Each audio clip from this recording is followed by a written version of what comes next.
debut that you imagine? Well, yeah, we have to remember, just put it in context with your champion team. I think, how many qualifiers ago? 3 qualifiers ago? Champion team.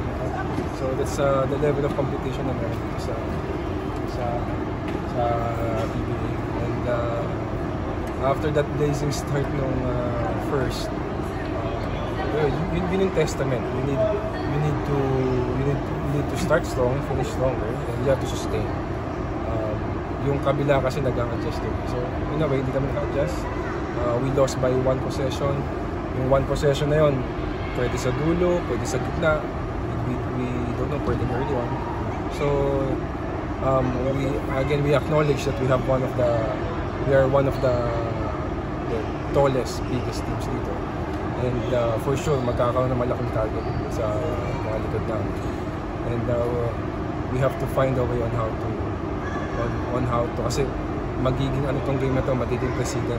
What they did to us, for sure, papanoorin ng mga future na mga kalaban namin. And maganda naman yun, kasi na-challenge kami. Ibig sabihin, we will find a way on how to counter and how to adjust. That's the beauty of the competition. You have to force yourself to get better. And ito naman, even if it's a loss for us, I think for a young team as we are, this is good. As long as nangyari kasi nung umpisa ng maaga, we have a lot more games to play. But to put it in context also, medyo sunod-sunod.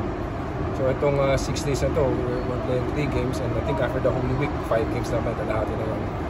So hopefully, the plan is to bounce back on Sunday and to get our bearings. Sustain namin yung first quarter start. Yung second quarter naging question eh. Actually, we were decent in the second half. We were excellent in the first quarter. But the second, we are flat. So yun, find a way on how to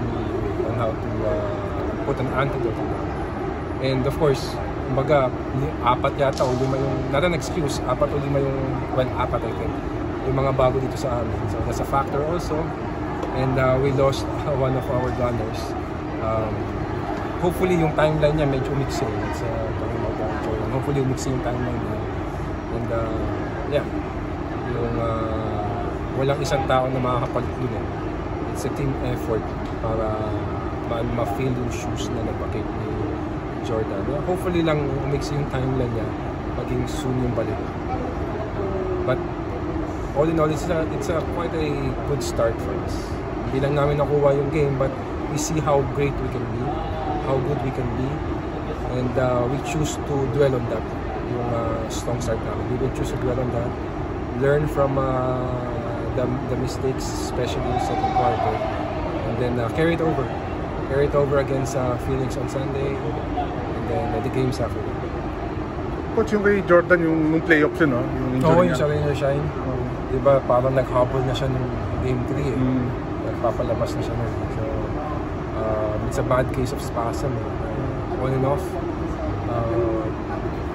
He's doing something for it.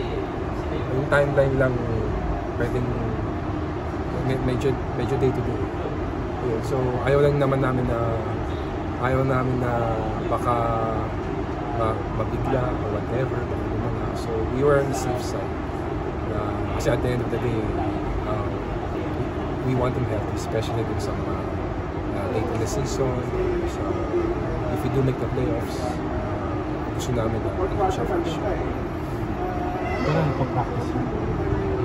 He had a couple of practices, pero as of now, lately wala. But nandun siya nasa practice facility. He's doing his rehab, he's doing his exercises. Exercises siya first. Ano bang first round, will we be able to we'll see, maybe second half of the eliminations, kasi yung first half na kaagad yun eh, parang by Holy Week half na kaagad sunod-sunod yung laro na so yeah, hopefully he'll make it on the second half.